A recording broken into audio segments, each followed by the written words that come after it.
안녕하세요, 소중한 청취자 여러분. 오늘 우리는 매우 중요한 주제를 다루려 합니다. 바로 믿음이라는 단어가 얼마나 가볍게 그리고 무분별하게 남용되고 있는지에 관한 이야기입니다. 놀랍게도 목사들조차 그 참된 의미를 잃어버린 시대를 우리는 살고 있습니다. 현대교회에서 믿음은 더 이상 하나님의 약속 위에서는 확신이 아닙니다. 오히려 자신의 바람과 감정을 정당화하는 편리한 수단으로 전락했습니다. 강단에서는 수많은 설교자들이 믿음으로 이루어진다고 외칩니다. 그 목소리는 열정적이고 확신에 차 있습니다. 그러나 그들이 말하는 믿음은 과연 성경이 말하는 구원하는 믿음, 즉 saving faith일까요? 아닙니다. 그들이 말하는 믿음의 대부분은 욕망을 실현시키는 심리적 확신, 긍정적 사고, 자기 암시에 불과합니다. 성경은 믿음을 하나님의 신실하심에 대한 신뢰라고 명확히 가르칩니다. 그러나 오늘날 많은 설교자들은 믿음을 긍정의 힘이나 성취의 도구, 심지어 현실을 창조하는 능력으로까지 변질시켰습니다. 이것은 단순한 신학적 오류의 차원을 넘어섭니다. 이것은 복음을 근본적으로 왜곡하고 순진한 성도들을 미혹에 빠뜨리는 영적 범죄입니다. 하나님의 말씀을 자신들의 이익을 위해 왜곡하는 것은 베드로후서 2장 3절이 경고하는 바로 그 죄악입니다. 그들이 탐심으로써 지어낸 말을 가지고 너희로 이익을 삼으니 그들의 심판은 옛적부터 지체하지 아니하며 그들의 멸망은 잠들지 아니하느니라. 우리가 이 문제를 정면으로 다루어야 하는 이유는 명확합니다. 거짓된 믿음의 가르침은 사람들을 구원으로 인도하지 못합니다. 오히려 그들을 더 깊은 절망과 영적 혼란 속으로 밀어넣습니다. 믿음으로 부자가 되고 건강해지고 성공할 수 있다고 배운 사람들이 현실에서 고난을 만나면 어떻게 됩니까? 그들은 자신의 믿음이 부족하다고 자책하거나 더 나아가 하나님을 원망하게 됩니다. 이제 우리는 이 문제를 외면할 수 없습니다. 성경이 가르치는 참된 믿음이 무엇인지, 그리고 오늘날 목사들이 어떻게 이 믿음을 왜곡하고 있는지를 명확히 밝혀야 합니다. 진리는 우리를 자유케 하지만 거짓은 우리를 속박합니다. 함께 이 여정을 시작해 보겠습니다. 제1장 믿음을 심리적 자기암시로 바꿔버린 설교자들. 오늘날 교회에서 가장 자주 듣는 말 중 하나가 바로 당신이 믿기만 하면 된다는 문장입니다. 이 말은 표면적으로는 매우 영적으로 들립니다. 믿음을 강조하는 것처럼 보이기 때문입니다. 그러나 이 말은 성경적 맥락에서 보면 절반의 진리, 즉 위험한 반쪽짜리 복음에 불과합니다. 믿음은 대상 없는 긍정이 아닙니다. 믿음은 무조건적인 낙관주의도 아닙니다. 믿음은 반드시 진리의 대상, 즉 하나님과 그분의 말씀에 근거한 순종입니다. 그러나 현대 설교에서 믿음은 점점 더 성취를 위한 자기 암시로 오해되고 있습니다. 이것은 성경적 믿음이 아니라 20세기 초반 미국에서 유행한 뉴에이지 운동의 긍정사고와 본질적으로 다르지 않습니다. 놀만 빈센트 필이라는 사람을 아십니까? 그는 1952년에 긍정적 사고의 힘이라는 책을 출간했습니다. 이 책은 전 세계적으로 수백만 부가 팔렸고 많은 사람들에게 영향을 미쳤습니다. 문제는 이 책의 내용이 기독교 복음이 아니라 세속적 심리학과 자기 개발 철학에 기반하고 있다는 것입니다. 필은 당신이 생각하는 대로 당신이 된다고 가르쳤습니다. 이것은 성경의 가르침이 아닙니다. 또 다른 인물인 로버트 슐러는 가능성 사고를 주창했습니다. 크리스탈 대성당으로 유명한 그는 긍정적으로 생각하면 불가능이 가능해진다고 가르쳤습니다. 이러한 사상들은 교회 안으로 깊숙이 침투했고 많은 목사들이 이것을 마치 성경적 진리인 양 설교하기 시작했습니다. 그러나 성경은 무엇이라고 말합니까? 예수님께서는 요한복음 11장 40절에서 네가 믿으면 하나님의 영광을 보리라고 말씀하셨습니다. 이 말씀을 나사로를 살리시기 직전에 하셨습니다. 그런데 주목해야 할 것은 예수님이 무엇을 믿으라고 하셨는가 하는 점입니다. 마르다가 자기 오빠가 살아날 것을 믿으라고 하신 것이 아닙니다. 하나님의 뜻이 이루어질 것을, 하나님의 영광이 나타날 것을 믿으라고 하신 것입니다. 이 차이가 보이십니까? 믿음은 내가 원하는 일이 이루어질 것을 확신하는 것이 아닙니다. 믿음은 하나님의 뜻이 이루어질 것을, 그리고 그것이 궁극적으로 옳다는 것을 신뢰하는 것입니다. 나사로를 살리실 때도 예수님이 원하신 것은 마르다의 믿음 자체가 아니었습니다. 그것을 통해 나타날 하나님의 영광이었습니다. 오늘날 많은 설교자들은 이 순서를 뒤바꿉니다. 그들은 믿으면 이루어진다고 말합니다. 마치 믿음이 현실을 창조하는 마법 같은 힘인 것처럼 가르칩니다. 그러나 성경이 가르치는 믿음은 그런 것이 아닙니다. 믿음은 내 소원의 실현이 아니라 하나님의 주권에 대한 복종입니다. 이것을 혼동하는 순간 믿음은 주술이 되고 하나님은 우리의 종이 됩니다. 우리가 믿음이라는 주문을 외우면 하나님이 우리가 원하는 것을 이루어 주어야 하는 것처럼 여기게 됩니다. 이것은 기독교가 아닙니다. 이것은 이교의 주술 사상입니다. 참된 믿음은 이렇게 고백합니다. 하나님, 제 뜻보다 당신의 뜻이 이루어지기를 원합니다. 비록 제가 이해할 수 없고 제가 원하는 것과 다를지라도 저는 당신의 주권을 신뢰합니다. 이것이 예수님께서 겟세마네 동산에서 보여주신 믿음의 모습입니다. 내 뜻대로 마시옵고 아버지의 뜻대로 하옵소서. 이것이 진정한 믿음의 고백입니다. 제2장 성공신학, 성경을 왜곡한 번영의 이단. 마태복음 21장 22절 무엇이든지 믿고 구하는 것의 왜곡. 많은 목사들이 교인들에게 이렇게 가르칩니다. 믿음으로 부자가 될 수 있습니다. 믿음으로 병이 낫습니다. 믿음으로 사업이 번창합니다. 이것이 바로 성공신학, 영어로는 프로스퍼리티 고스펠이라고 부르는 것입니다. 이 거짓 복음은 20세기 후반 미국에서 시작되어 전 세계로 퍼져나갔습니다. 성공신학의 대표적인 설교자들을 살펴보겠습니다.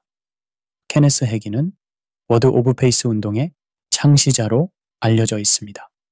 그는 당신이 말하는 것이 당신이 얻는 것이다 라고 가르쳤습니다. 이것을 긍정고백 신학이라고 부릅니다. 그의 제자인 케네스 코플랜드는 더 나아가 예수님도 부자였다고 주장하며 성도들이 부를 추구하는 것이 하나님의 뜻이라고 가르쳤습니다. 베니 힌은 치유 집회로 유명합니다. 그는 무대 위에서 사람들을 쓰러뜨리며 성령의 능력이라고 외칩니다.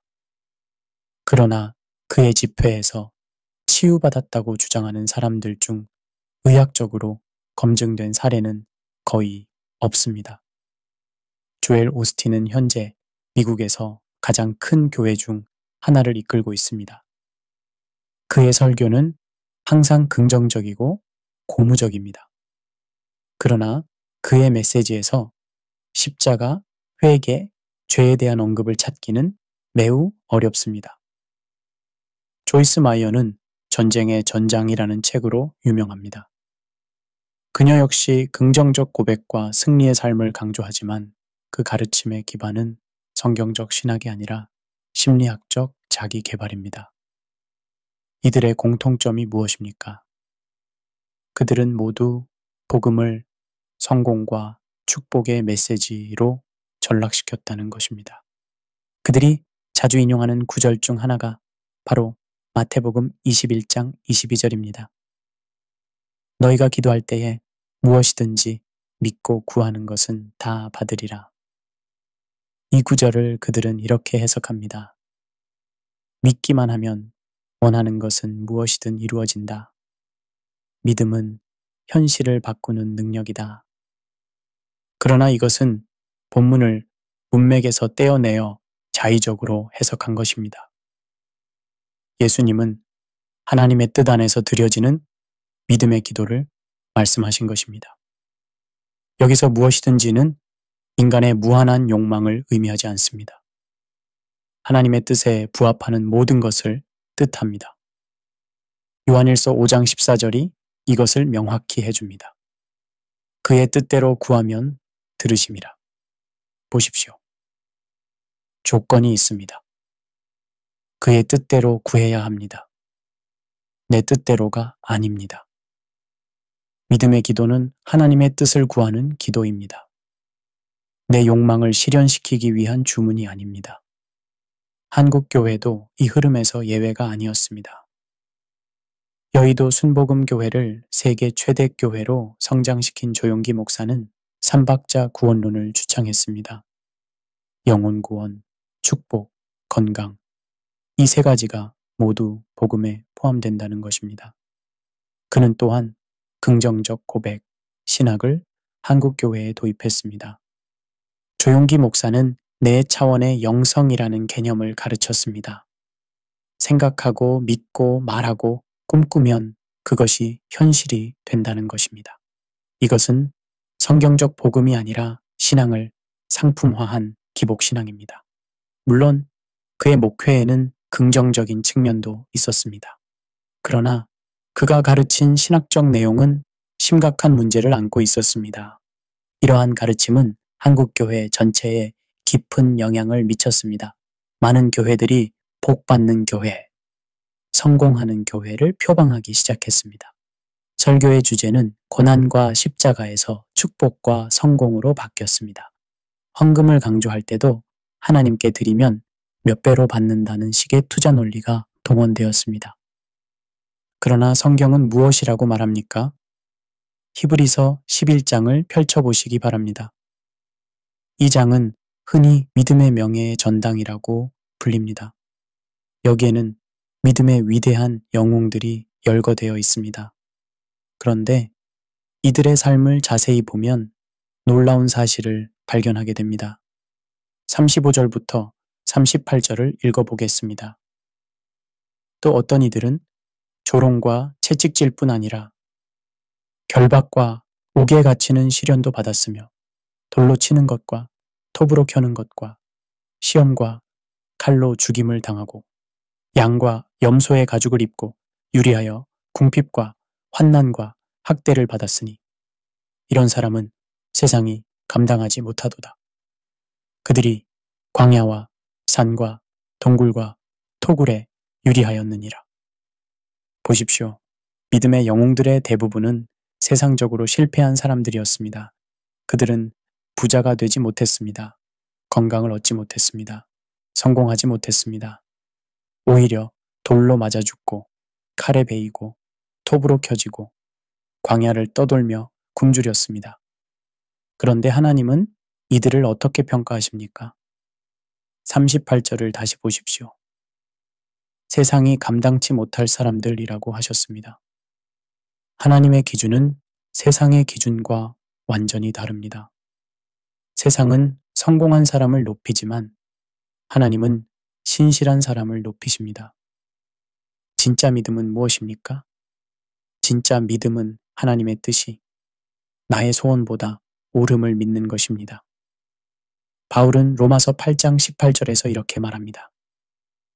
현재의 고난은 장차 우리에게 나타날 영광과 비교할 수 없도다. 믿음은 현세의 축복을 추구하는 것이 아니라 영원한 소망을 바라보는 것입니다. 성공신학을 가르치는 자들에게 하나님의 심판이 임할 것입니다. 베드로후서 2장 3절의 경고를 다시 한번 새겨들어야 합니다. 그들이 탐심으로써 지어낸 말을 가지고 너희로 이익을 삼으니 그들의 심판은 옛적부터 지체하지 아니하며 그들의 멸망은 잠들지 아니하느니라. 하나님의 말씀을 팔아 배를 불리는 자들은 영적 사기꾼들입니다. 제3장 믿음은 느낌이 아니라 복종입니다. 오늘날 많은 설교자들은 예배의 감정적 분위기를 믿음의 체험으로 착각합니다. 예배 시간에 눈물이 흐르고 가슴이 벅차오르고 손을 들고 외치는 순간을 믿음의 증거로 간주합니다. 특히 은사주의 운동과 비냐드 운동 계열의 교회들이 이런 오류에 깊이 빠져 있습니다. 1990년대 초반 캐나다 토론토의 한 교회에서 시작된 이른바 토론토 축복이라는 현상을 기억하십니까? 사람들이 예배 중에 웃고 떨고 바닥을 구르고 짐승 소리를 내는 일들이 벌어졌습니다. 이것이 성령의 역사라고 주장되었고 전 세계의 많은 교회로 퍼져나갔습니다. 그러나 이것이 정말 성령의 역사입니까? 성경 어디에서도 우리는 성령님이 사람들을 통제, 불능 상태로 만드시는 모습을 볼 수 없습니다. 오히려 고린도전서 14장 33절은 이렇게 말합니다. 하나님은 무질서의 하나님이 아니시오. 오직 화평의 하나님이시니라. 또한 40절은 모든 것을 적당하게 하고 질서 있게 하라고 명령합니다. 야고보서 2장 99절 귀신들도 믿고 떨르니라. 감정은 믿음의 증거가 아닙니다. 야고보서 2장 99절이 이것을 명확히 보여줍니다. 네가 하나님은 한 분이신 줄을 믿느냐? 잘하는도다. 귀신들도 믿고 떠느니라. 이 구절이 무엇을 말합니까? 귀신들도 하나님의 존재를 압니다. 그들도 하나님을 느낍니다. 그들은 하나님 앞에서 두려워 떱니다. 그러나 그들은 복종하지 않습니다. 그들은 하나님을 대적합니다. 그들의 지식과 감정은 순종으로 이어지지 않습니다. 그래서 야고보는 그것을 믿음이라고 부르지 않습니다. 오히려 그것을 죽은 믿음, 즉 믿음이 아닌 것으로 간주합니다. 믿음은 느끼는 것이 아니라 복종하는 것입니다.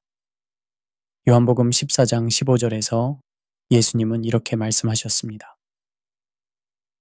너희가 나를 사랑하면 나의 계명을 지키리라. 21절에서도 나의 계명을 지키는 자라야 나를 사랑하는 자니라고 하셨습니다. 진정한 믿음은 말씀에 대한 순종으로 증명됩니다. 예배 시간에 눈물을 흘리는 것이 나쁘다는 말이 아닙니다.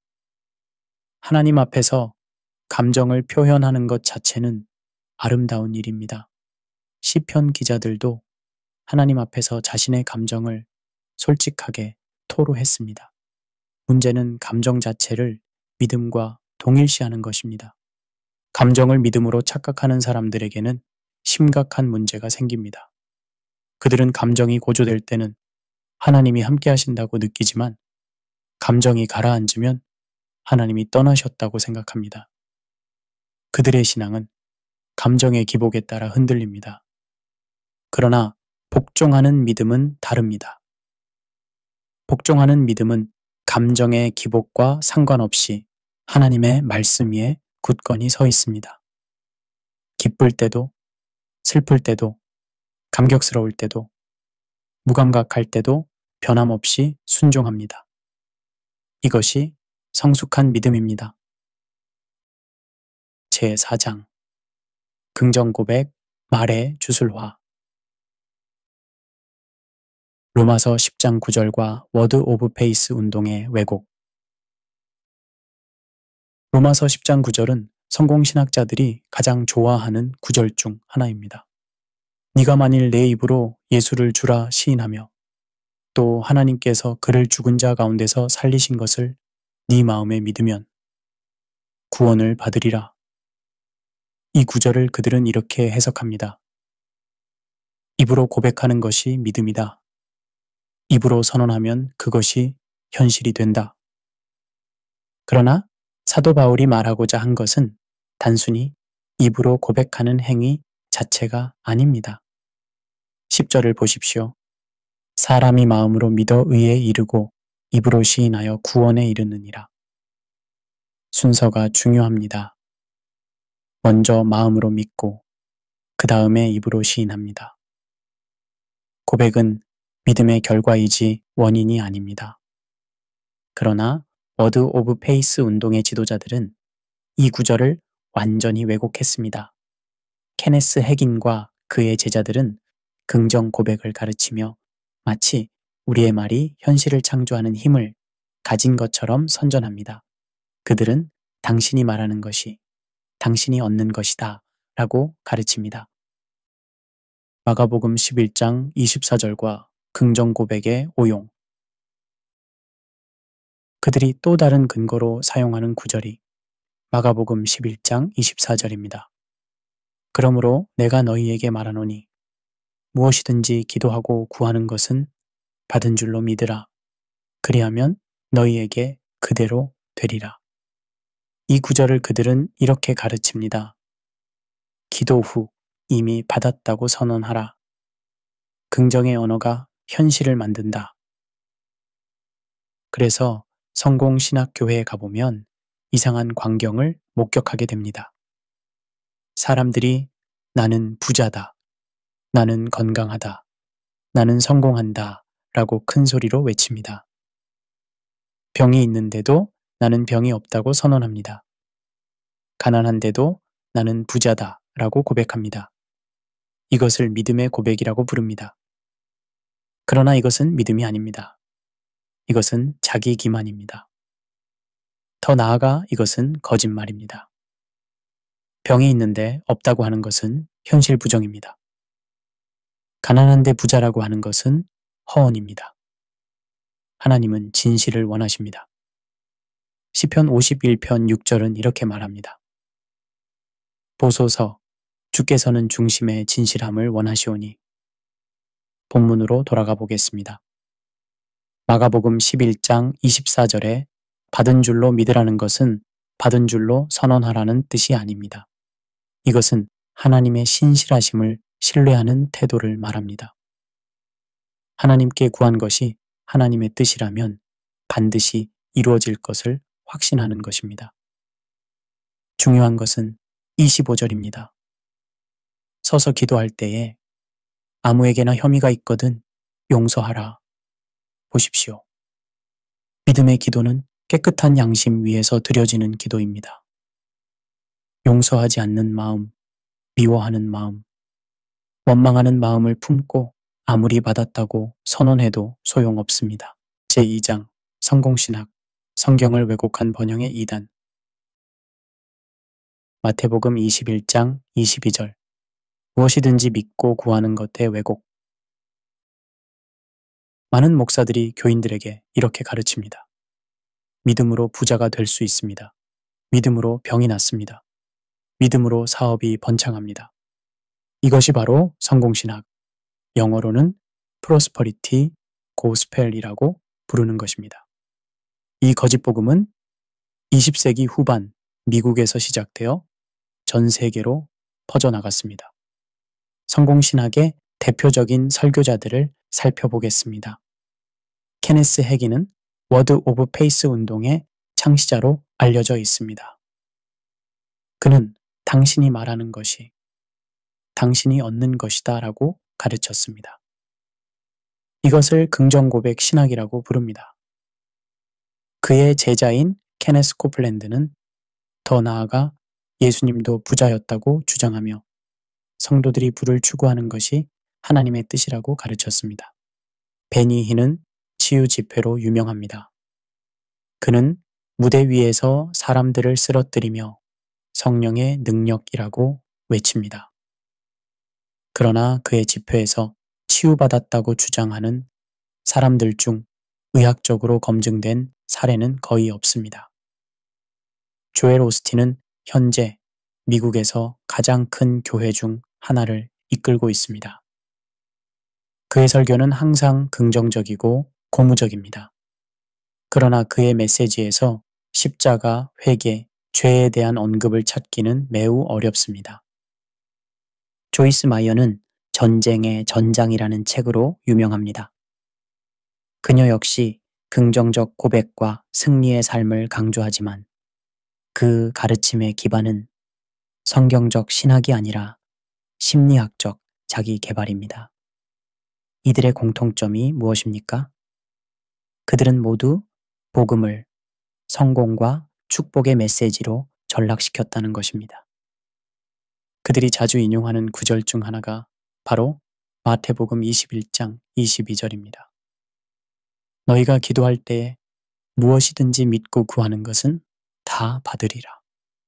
이 구절을 그들은 이렇게 해석합니다. 믿기만 하면 원하는 것은 무엇이든 이루어진다. 믿음은 현실을 바꾸는 능력이다. 그러나 이것은 본문을 문맥에서 떼어내어 자의적으로 해석한 것입니다. 예수님은 하나님의 뜻 안에서 드려지는 믿음의 기도를 말씀하신 것입니다. 여기서 무엇이든지는 인간의 무한한 욕망을 의미하지 않습니다. 하나님의 뜻에 부합하는 모든 것을 뜻합니다. 요한일서 5장 14절이 이것을 명확히 해줍니다. 그의 뜻대로 구하면 들으심이라. 보십시오. 조건이 있습니다. 그의 뜻대로 구해야 합니다. 내 뜻대로가 아닙니다. 믿음의 기도는 하나님의 뜻을 구하는 기도입니다. 내 욕망을 실현시키기 위한 주문이 아닙니다. 한국교회도 이 흐름에서 예외가 아니었습니다. 여의도 순복음교회를 세계 최대 교회로 성장시킨 조용기 목사는 삼박자 구원론을 주창했습니다. 영혼 구원, 축복, 건강. 이 세 가지가 모두 복음에 포함된다는 것입니다. 그는 또한 긍정적 고백, 신학을 한국교회에 도입했습니다. 조용기 목사는 내 차원의 영성이라는 개념을 가르쳤습니다. 생각하고 믿고 말하고 꿈꾸면 그것이 현실이 된다는 것입니다. 이것은 성경적 복음이 아니라 신앙을 상품화한 기복 신앙입니다. 물론 그의 목회에는 긍정적인 측면도 있었습니다. 그러나 그가 가르친 신학적 내용은 심각한 문제를 안고 있었습니다. 이러한 가르침은 한국교회 전체에 깊은 영향을 미쳤습니다. 많은 교회들이 복받는 교회, 성공하는 교회를 표방하기 시작했습니다. 설교의 주제는 고난과 십자가에서 축복과 성공으로 바뀌었습니다.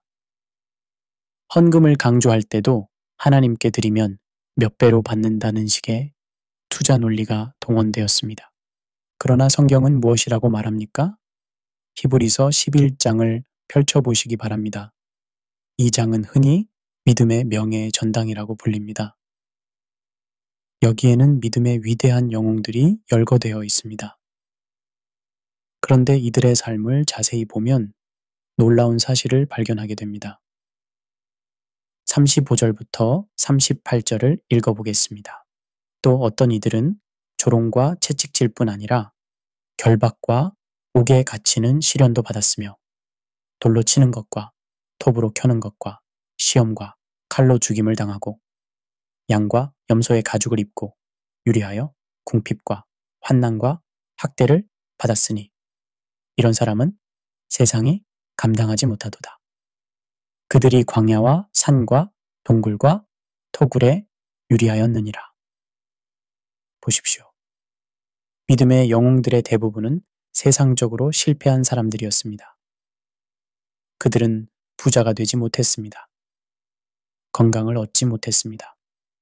성공하지 못했습니다. 오히려 돌로 맞아 죽고 칼에 베이고 톱으로 켜지고 광야를 떠돌며 굶주렸습니다. 그런데 하나님은 이들을 어떻게 평가하십니까?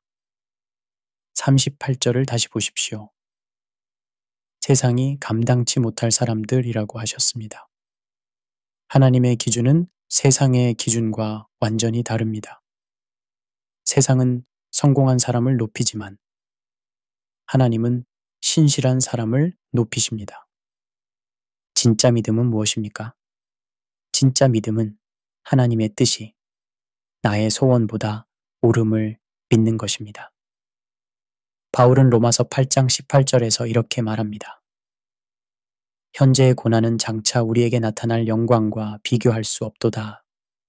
믿음은 현세의 축복을 추구하는 것이 아니라 영원한 소망을 바라보는 것입니다.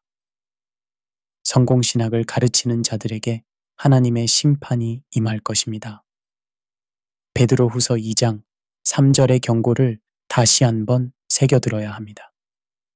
그들이 탐심으로써 지어낸 말을 가지고 너희로 이익을 삼으니 그들의 심판은 옛적부터 지체하지 아니하며 그들의 멸망은 잠들지 아니하느니라. 하나님의 말씀을 팔아 배를 불리는 자들은 영적 사기꾼들입니다. 제3장. 믿음은 느낌이 아니라 복종입니다. 오늘날 많은 설교자들은 예배의 감정적 분위기를 믿음의 체험으로 착각합니다. 예배 시간에 눈물이 흐르고 가슴이 벅차오르고 손을 들고 외치는 순간을 믿음의 증거로 간주합니다. 특히 은사주의 운동과 비냐드 운동 계열의 교회들이 이런 오류에 깊이 빠져 있습니다. 1990년대 초반 캐나다 토론토의 한 교회에서 시작된 이른바 토론토 축복이라는 현상을 기억하십니까? 사람들이 예배 중에 웃고 떨고 바닥을 구르고 짐승 소리를 내는 일들이 벌어졌습니다. 이것이 성령의 역사라고 주장되었고 전 세계의 많은 교회로 퍼져나갔습니다. 그러나 이것이 정말 성령의 역사입니까? 성경 어디에서도 우리는 성령님이 사람들을 통제 불능 상태로 만드시는 모습을 볼 수 없습니다. 오히려 고린도전서 14장 33절은 이렇게 말합니다. 하나님은 무질서의 하나님이 아니시오 오직 화평의 하나님이시니라. 또한 40절은 모든 것을 적당하게 하고 질서 있게 하라고 명령합니다. 야고보서 2장 99절 귀신들도 믿고 떨느니라. 감정은 믿음의 증거가 아닙니다. 야고보서 2장 99절이 이것을 명확히 보여줍니다. 네가 하나님은 한 분이신 줄을 믿느냐? 잘하는도다. 귀신들도 믿고 떠느니라. 이 구절이 무엇을 말합니까? 귀신들도 하나님의 존재를 압니다. 그들도 하나님을 느낍니다. 그들은 하나님 앞에서 두려워 떱니다. 그러나 그들은 복종하지 않습니다. 그들은 하나님을 대적합니다. 그들의 지식과 감정은 순종으로 이어지지 않습니다. 그래서 야고보는 그것을 믿음이라고 부르지 않습니다. 오히려 그것을 죽은 믿음, 즉 믿음이 아닌 것으로 간주합니다. 믿음은 느끼는 것이 아니라 복종하는 것입니다. 요한복음 14장 15절에서 예수님은 이렇게 말씀하셨습니다. 너희가 나를 사랑하면 나의 계명을 지키리라. 21절에서도 나의 계명을 지키는 자라야 나를 사랑하는 자니라고 하셨습니다. 진정한 믿음은 말씀에 대한 순종으로 증명됩니다. 예배 시간에 눈물을 흘리는 것이 나쁘다는 말이 아닙니다. 하나님 앞에서 감정을 표현하는 것 자체는 아름다운 일입니다. 시편 기자들도 하나님 앞에서 자신의 감정을 솔직하게 토로했습니다. 문제는 감정 자체를 믿음과 동일시하는 것입니다. 감정을 믿음으로 착각하는 사람들에게는 심각한 문제가 생깁니다. 그들은 감정이 고조될 때는 하나님이 함께 하신다고 느끼지만 감정이 가라앉으면 하나님이 떠나셨다고 생각합니다. 그들의 신앙은 감정의 기복에 따라 흔들립니다. 그러나 복종하는 믿음은 다릅니다. 복종하는 믿음은 감정의 기복과 상관없이 하나님의 말씀 위에 굳건히 서 있습니다. 기쁠 때도 슬플 때도 감격스러울 때도 무감각할 때도 변함없이 순종합니다. 이것이 성숙한 믿음입니다. 제4장 긍정고백 말해주술화 로마서 10장 9절과 워드 오브 페이스 운동의 왜곡 로마서 10장 9절은 성공신학자들이 가장 좋아하는 구절 중 하나입니다. 네가 만일 내 입으로 예수를 주라 시인하며 또 하나님께서 그를 죽은 자 가운데서 살리신 것을 네 마음에 믿으면 구원을 받으리라. 이 구절을 그들은 이렇게 해석합니다. 입으로 고백하는 것이 믿음이다. 입으로 선언하면 그것이 현실이 된다. 그러나 사도 바울이 말하고자 한 것은 단순히 입으로 고백하는 행위 자체가 아닙니다. 10절을 보십시오. 사람이 마음으로 믿어 의에 이르고 입으로 시인하여 구원에 이르느니라. 순서가 중요합니다. 먼저 마음으로 믿고 그 다음에 입으로 시인합니다. 고백은 믿음의 결과이지 원인이 아닙니다. 그러나 워드 오브 페이스 운동의 지도자들은 이 구절을 완전히 왜곡했습니다. 케네스 해긴과 그의 제자들은 긍정 고백을 가르치며 마치 우리의 말이 현실을 창조하는 힘을 가진 것처럼 선전합니다. 그들은 당신이 말하는 것이 당신이 얻는 것이다 라고 가르칩니다. 마가복음 11장 24절과 긍정 고백의 오용. 그들이 또 다른 근거로 사용하는 구절이 마가복음 11장 24절입니다. 그러므로 내가 너희에게 말하노니 무엇이든지 기도하고 구하는 것은 받은 줄로 믿으라. 그리하면 너희에게 그대로 되리라. 이 구절을 그들은 이렇게 가르칩니다. 기도 후 이미 받았다고 선언하라.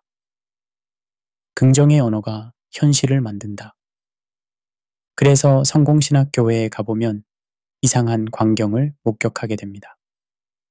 사람들이 나는 부자다, 나는 건강하다, 나는 성공한다 라고 큰 소리로 외칩니다. 병이 있는데도 나는 병이 없다고 선언합니다. 가난한데도 나는 부자다 라고 고백합니다. 이것을 믿음의 고백이라고 부릅니다. 그러나 이것은 믿음이 아닙니다. 이것은 자기 기만입니다. 더 나아가 이것은 거짓말입니다. 병이 있는데 없다고 하는 것은 현실 부정입니다. 가난한데 부자라고 하는 것은 허언입니다. 하나님은 진실을 원하십니다. 시편 51편 6절은 이렇게 말합니다. 보소서 주께서는 중심에 진실함을 원하시오니. 본문으로 돌아가 보겠습니다. 마가복음 11장 24절에 받은 줄로 믿으라는 것은 받은 줄로 선언하라는 뜻이 아닙니다. 이것은 하나님의 신실하심을 신뢰하는 태도를 말합니다. 하나님께 구한 것이 하나님의 뜻이라면 반드시 이루어질 것을 확신하는 것입니다. 중요한 것은 25절입니다. 서서 기도할 때에 아무에게나 혐의가 있거든 용서하라. 보십시오. 믿음의 기도는 깨끗한 양심 위에서 드려지는 기도입니다. 용서하지 않는 마음, 미워하는 마음, 원망하는 마음을 품고 아무리 받았다고 선언해도 소용없습니다. 믿음은 하나님의 선물. 에베소서 2장 8절. 믿습니다 라고 외치면 믿음이 생긴다고 착각하는 사람들이 있습니다. 그러나 이것은 기독교 신앙이 아니라 주술입니다. 하나님의 이름을 부르는 것이 마술 주문처럼 사용되고 있습니다. 이것은 10계명 중 셋째 계명, 즉 여호와의 이름을 망령되게 부르지 말라는 명령을 범하는 것입니다. 믿음은 어떻게 생깁니까? 믿음은 성령의 조명 아래에서 진리가 깨달아질 때 생기는 영적 반응입니다. 즉, 믿음은 인간의 결단이 아니라 하나님의 선물입니다. 에베소서 2장 8절은 이것을 명확히 합니다. 너희는 그 은혜에 의하여 믿음으로 말미암아 구원을 받았으니 이것은 너희에게서 난 것이 아니요 하나님의 선물이라. 웨스트민스터 신앙고백서는 믿음을 성령께서 말씀을 통해 우리 마음속에 일으키시는 은혜라고 정의합니다. 믿음은 우리가 만들어내는 것이 아닙니다. 하나님께서 우리 안에 창조하시는 것입니다. 그러므로 입술의 고백이 믿음을 만드는 것이 아니라 믿음이 고백을 만듭니다. 순서를 바꾸는 것은 복음의 전복입니다. 믿음이 있기 때문에 고백하는 것이지 고백했기 때문에 믿음이 생기는 것이 아닙니다. 이 순서를 절대로 바꿔서는 안 됩니다. 제5장 값싼 은혜, 행위 없는 믿음의 거짓. 야고보서 2장 26절 행함이 없는 믿음은 죽은 것. 성공신학의 반대편에는 또 다른 극단이 있습니다. 바로 값싼 은혜를 가르치는 사람들입니다. 이들은 행위 없는 믿음도 괜찮다고 가르칩니다. 우리는 은혜로 구원받았으니 행위는 중요하지 않다고 말합니다. 디트리히 본회퍼는 나치 독일 시대를 살았던 독일의 목사이자 신학자였습니다. 그는 1945년 나치에 의해 순교했습니다. 그가 쓴 나를 따르라는 책에서 그는 값싼 은혜라는 개념을 제시했습니다. 값싼 은혜란 무엇입니까? 그것은 회개 없는 용서, 훈련 없는 제자도, 십자가 없는 그리스도입니다. 본회퍼는 이렇게 말했습니다. 값싼 은혜는 교회의 치명적인 적이다. 우리가 오늘 싸워야 할 대상은 값싼 은혜이다. 값싼 은혜는 교리로서의 은혜, 원리로서의 은혜, 체계로서의 은혜를 의미한다. 그것은 죄의 용서가 일반 진리로 선포되고 하나님의 사랑이 기독교적 하나님 개념으로 가르쳐지는 것이다. 오늘날 많은 설교자들이 이 값싼 은혜를 팔고 있습니다. 그들은 칭의만 강조하고 성화를 무시합니다. 믿기만 하면 구원받습니다. 행위는 필요 없습니다라고 가르칩니다. 이것은 은혜를 가장한 게으름입니다. 야고보서 2장 26절은 명확히 말합니다. 영혼 없는 몸이 죽은 것 같이 행함이 없는 믿음은 죽은 것이니라. 이것보다 더 분명한 말씀이 어디 있습니까? 행함이 없는 믿음은 믿음이 아닙니다. 그것은 죽은 것입니다. 존 메가더 목사는 미국 캘리포니아의 그레이스 커뮤니티 교회를 섬기는 목사입니다. 그는 로드십 구원론이라는 책에서 값싼 은혜의 위험성을 경고했습니다. 그는 이렇게 주장합니다. 예수를 구주로만 영접하고 주님으로 영접하지 않는 것은 거짓 복음이다. 많은 사람들이 예수님을 나를 구원해 주시는 분으로는 받아들이지만 내 삶의 주인으로는 받아들이지 않습니다. 그들은 천국에는 가고 싶지만 지금 삶에서 예수님께 순종하고 싶지는 않습니다. 이것이 가능합니까? 구원받은 자는 반드시 그리스도의 주되심을 인정하고 순종하게 되어 있습니다. 이것은 구원의 조건이 아니라 구원의 결과입니다. 진정으로 거듭난 사람은 반드시 변화됩니다. 고린도후서 5장 17절이 말합니다. 그런즉 누구든지 그리스도 안에 있으면 새로운 피조물이라 이전 것은 지나갔으니 보라 새 것이 되었도다. 믿음은 구원을 얻는 근거가 아니라 증거입니다. 우리는 행위로 구원받는 것이 아니지만 구원받은 사람은 반드시 선한 행위의 열매를 맺습니다. 참된 믿음은 반드시 행동으로 드러납니다. 종교개혁 신학은 믿음을 세 가지 요소로 설명합니다. 첫째는 지식입니다. 라틴어로 노티시아라고 합니다. 이것은 복음의 내용을 아는 것입니다. 예수님이 누구시며 무엇을 하셨는지를 아는 것입니다. 둘째는 동의입니다. 라틴어로 아센수스라고 합니다. 이것은 복음이 진리임을 인정하는 것입니다. 단순히 아는 것을 넘어서 그것이 옳다고 인정하는 것입니다. 그러나 이 두 가지만으로는 충분하지 않습니다. 야고보서 2장 99절에서 본 것처럼 귀신들도 이 정도는 합니다. 셋째가 가장 중요합니다. 신뢰입니다. 라틴어로 피두시아라고 합니다. 이것은 그리스도께 자신을 전적으로 의탁하는 것입니다. 머리의 동의를 넘어서 마음의 헌신으로 나아가는 것입니다. 행동이 없는 믿음은 이 세 번째 요소가 없는 믿음입니다.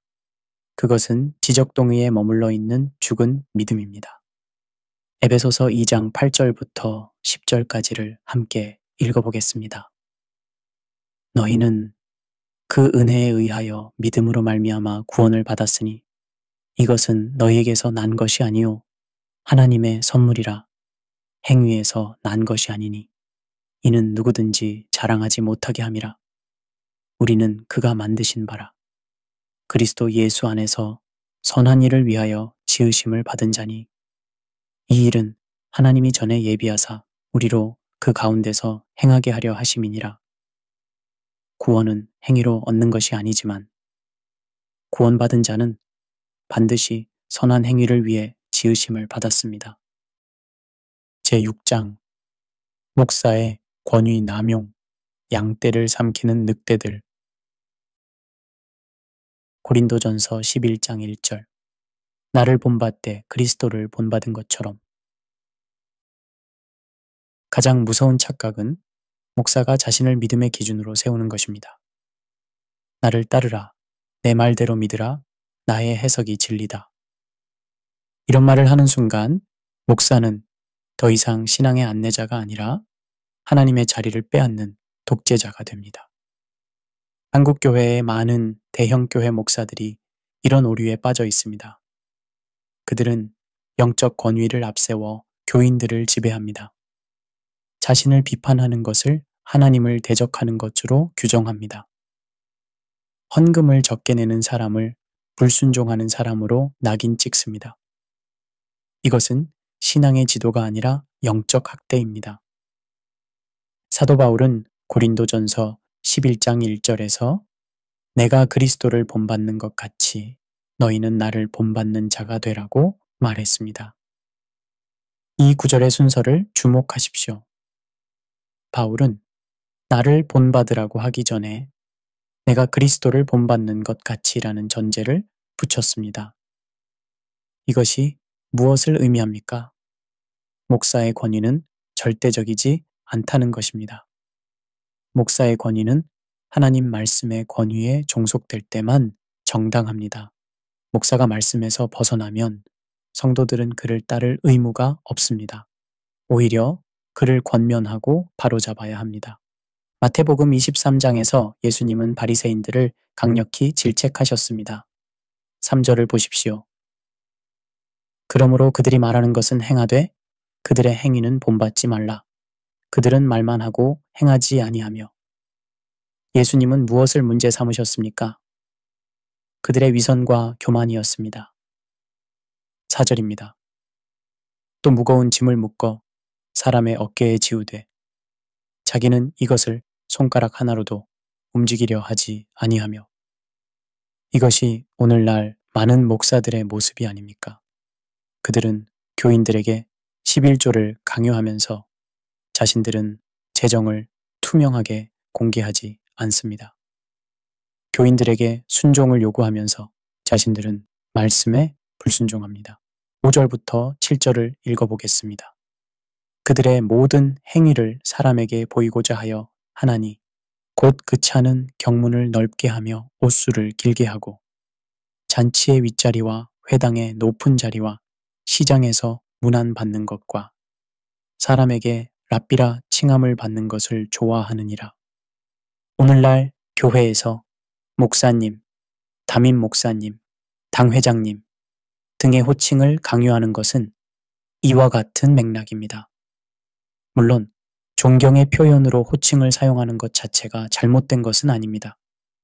문제는 그것을 강요하고 자신의 권위를 세우는 수단으로 사용하는 것입니다. 13절에서 예수님은 화 있을진저 라는 표현을 반복적으로 사용하십니다. 이것은 저주의 선언입니다. 화 있을진저 외식하는 서기관들과 바리새인들이여, 너희는 천국 문을 사람들 앞에서 닫고 너희도 들어가지 않고 들어가려 하는 자도 들어가지 못하게 하는도다. 이것이 오늘날 거짓 목사들이 하는 일입니다. 그들은 자신들도 천국에 가지 못하면서 다른 사람들이 천국 가는 길도 막고 있습니다. 그들은 복음을 왜곡하여 사람들을 미혹으로 인도합니다. 목사는 종이지 주인이 아닙니다. 목사는 양떼를 먹이는 목자이지 양떼를 삼키는 늑대가 되어서는 안 됩니다. 그 순간을 잊으면 목사는 더 이상 그리스도의 종이 아니라 적그리스도의 전조가 됩니다. 베드로전서 5장 2절부터 3절은 이렇게 명령합니다. 너희 중에 있는 하나님의 양무리를 치되 억지로 하지 말고 하나님의 뜻을 따라 자원함으로 하며 더러운 이득을 위하여 하지 말고 기꺼이 하며 맡은 자들에게 주장하는 자세를 하지 말고 양무리의 본이 되라. 제7장 믿음의 본질, 하나님의 신실하심에 대한 신뢰. 히브리서 11장 1절 바라는 것들의 실상. 그렇다면 참된 믿음은 무엇입니까? 믿음은 나의 결심이 아니라 하나님의 신실하심에 대한 신뢰입니다. 아브라함이 믿음을 의로 여김받은 것은 그가 완전했기 때문이 아니라 하나님이 신실하시다 하는 사실을 믿었기 때문입니다. 로마서 4장 3절입니다. 성경이 무엇을 말하느냐? 아브라함이 하나님을 믿음에 그것이 그에게 의로 여겨진 바 되었느니라. 아브라함은 무엇을 믿었습니까? 하나님의 약속을 믿었습니다. 하나님께서 자기에게 아들을 주시겠다고 약속하셨을 때 그것이 불가능해 보였지만 그는 믿었습니다. 히브리서 11장 1절은 믿음을 이렇게 정의합니다. 믿음은 바라는 것들의 실상이요 보지 못하는 것들의 증거님. 여기서 실상이라고 번역된 헬라어 단어는 히포스타시스입니다. 이 단어는 기초, 토대, 확실한 보증을 의미합니다. 성공신학자들은 이 구절을 믿음은 원하는 현실을 만들어내는 힘이다 라고 해석합니다. 그들은 실상을 실제화, 현실화로 읽습니다. 그래서 당신이 믿으면 그것이 실제가 된다고 가르칩니다. 이것은 뉴에이지 운동의 창조적 시각화와 본질적으로 같습니다. 그러나 본문이 말하는 것은 전혀 다릅니다. 믿음은 하나님의 약속에 대한 확실한 보증입니다. 믿음은 상상이나 긍정이 아니라 하나님이 말씀하신 것을 확신하는 내적 근거입니다. 믿음의 근거는 나의 소원이 아니라 하나님의 약속입니다. 종교개혁자 존 칼빈은 그의 대작 기독교 강요에서 믿음을 이렇게 정의했습니다. 믿음은 하나님의 호의에 대한 확고하고 확실한 지식이며 그리스도 안에서 우리에게 계시된 진리의 약속에 근거하여 성령에 의해 우리의 마음에 계시되고 인쳐진 것이다. 이 정의에서 주목해야 할 것은 믿음의 대상입니다. 믿음의 대상은 내 소원이 아니라 하나님의 약속입니다. 믿음의 근거는 내 확신이 아니라 그리스도 안에서 계시된 진리입니다. 믿음의 원천은 내 결단이 아니라 성령의 역사입니다. 참된 믿음은 이렇게 고백합니다. 하나님이 약속하신 것은 반드시 이루신다. 그러나 그것이 나의 뜻과 다를지라도 그것이 나의 이해를 넘어설지라도 나는 순종한다. 이것이 믿음의 성숙입니다. 이것이 오늘날 목사들이 잃어버린 진리입니다. 욥기 13장 15절 그가 나를 죽이실지라도 욥기 13장 15절은 성경에서 가장 강력한 믿음의 고백 중 하나입니다. 그가 나를 죽이실지라도 나는 그를 의뢰하리라. 이것이 진정한 믿음입니다. 결과가 아니라 하나님 자신을 신뢰하는 것입니다. 욥은 모든 것을 잃었습니다. 재산을 잃었습니다. 자녀들을 잃었습니다. 건강을 잃었습니다. 친구들은 그를 비난했습니다. 아내조차 하나님을 욕하고 죽으라고 말했습니다. 그럼에도 불구하고 욥은 하나님을 신뢰했습니다. 욥은 왜 이런 일이 일어났는지 이해하지 못했습니다. 그는 답을 얻지 못했습니다.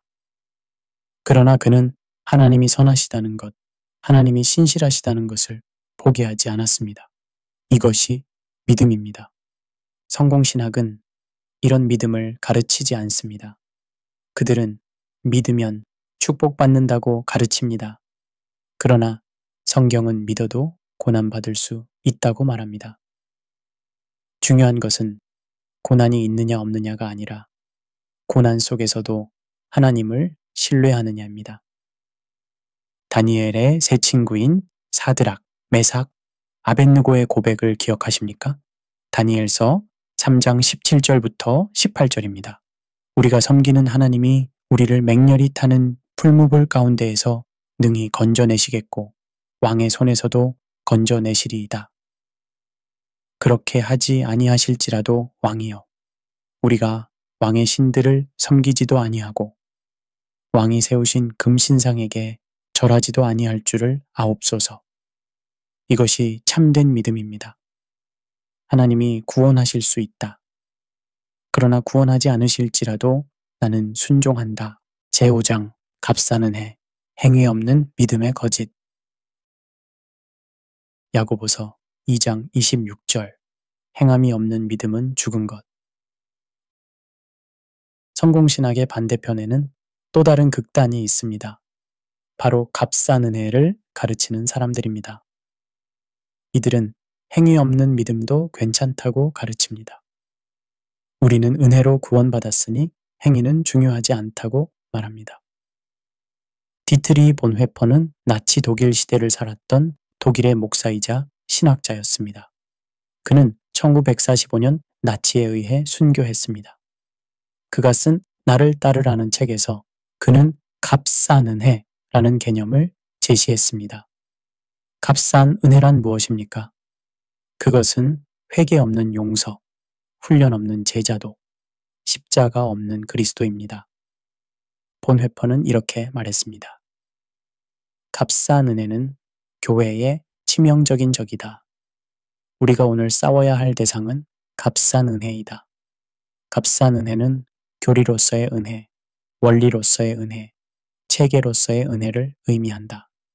그것은 죄의 용서가 일반 진리로 선포되고 하나님의 사랑이 기독교적 하나님 개념으로 가르쳐지는 것이다. 오늘날 많은 설교자들이 이 값싼 은혜를 팔고 있습니다. 그들은 칭의만 강조하고 성화를 무시합니다. 믿기만 하면 구원받습니다. 행위는 필요 없습니다라고 가르칩니다. 이것은 은혜를 가장한 게으름입니다. 야고보서 2장 26절은 명확히 말합니다. 영혼 없는 몸이 죽은 것 같이 행함이 없는 믿음은 죽은 것이니라. 이것보다 더 분명한 말씀이 어디 있습니까? 행함이 없는 믿음은 믿음이 아닙니다. 그것은 죽은 것입니다. 존 메가더 목사는 미국 캘리포니아의 그레이스 커뮤니티 교회를 섬기는 목사입니다.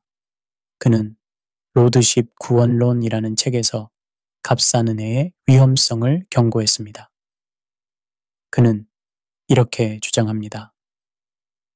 예수를 구주로만 영접하고 주님으로 영접하지 않는 것은 거짓 복음이다. 많은 사람들이 예수님을 나를 구원해 주시는 분으로는 받아들이지만 내 삶의 주인으로는 받아들이지 않습니다. 그들은 천국에는 가고 싶지만 지금 삶에서 예수님께 순종하고 싶지는 않습니다. 이것이 가능합니까? 구원받은 자는 반드시 그리스도의 주되심을 인정하고 순종하게 되어 있습니다. 이것은 구원의 조건이 아니라 구원의 결과입니다. 진정으로 거듭난 사람은 반드시 변화됩니다. 고린도후서 5장 17절이 말합니다. 그런즉 누구든지 그리스도 안에 있으면 새로운 피조물이라 이전것은 지나갔으니 보라 새 것이 되었도다. 믿음은 구원을 얻는 근거가 아니라 증거입니다.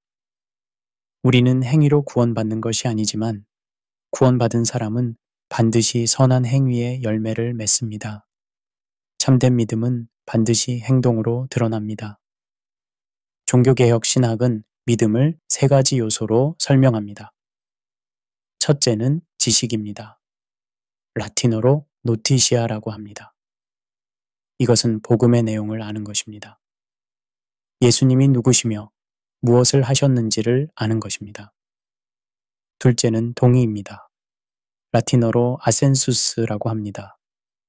이것은 복음이 진리임을 인정하는 것입니다. 단순히 아는 것을 넘어서 그것이 옳다고 인정하는 것입니다. 그러나 이 두 가지만으로는 충분하지 않습니다. 야고보서 2장 99절에서 본 것처럼 귀신들도 이 정도는 합니다. 셋째가 가장 중요합니다. 신뢰입니다. 라틴어로 피두시아라고 합니다. 이것은 그리스도께 자신을 전적으로 의탁하는 것입니다. 머리의 동의를 넘어서 마음의 헌신으로 나아가는 것입니다. 행동이 없는 믿음은 이 세 번째 요소가 없는 믿음입니다. 그것은 지적 동의에 머물러 있는 죽은 믿음입니다. 에베소서 2장 8절부터 10절까지를 함께 읽어보겠습니다. 너희는 그 은혜에 의하여 믿음으로 말미암아 구원을 받았으니 이것은 너희에게서 난 것이 아니요 하나님의 선물이라.